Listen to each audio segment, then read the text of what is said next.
Hello everyone, welcome to my channel Muslim Maira official. ఈరోజు వచ్చేసి ఇఫ్తార్ కోసం నేను రెడీ చేస్తున్న చూసేయండి. ఇక్కడ వచ్చేసి హనీ బ్రెడ్ కోసం నేను ఘీ యాడ్ చేసేసి అప్లై చేసేసి దానికి ఫ్రై చేస్తున్నాను, షాలో ఫ్రై లాగా.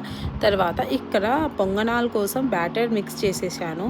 ఇక్కడ చూడండి, స్లో ఫ్లేమ్లోనే పెట్టుకోవాలి, మంచిగా కలర్ వస్తేనే అది చాలా టేస్టీగా అనిపిస్తుంది, మనకి ఘీ ఫ్లేవర్ బాగా తెలుస్తుంది. తర్వాత ఇక్కడ చూడండి, ఆనియన్స్, మిర్చి, కరివేపాకు అవంతా వేసేసి చేసేసాను. ఇక్కడ వచ్చేసి చూడండి, హనీ వేసేస్తున్నాను. అంతే, చూడండి సింపుల్గా అయిపోతుంది. ఈవినింగ్ రోజా టైంలో ఎంత బిజీగా ఉంటామో తెలీదు అస్సలు. ఆ రోజు ఎట్లా గడిచిపోతాయో, రోజా ఉన్న రోజు అంత తొందరగా అయిపోతుంది. ఇక్కడ మజిద్ కోసం నేను పెట్టేసి ఇచ్చేస్తున్నాను మా హస్బెండ్కి. వాటర్ మెలన్, పొంగనాలు, హనీ బ్రెడ్, తర్వాత షర్బత్. ఇంత మంచి వీడియో మీరు చూసిన తర్వాత డెఫినెట్గా లైక్ చేస్తారు, సబ్స్క్రైబ్ చేసుకుంటారు అనుకుంటున్నాను.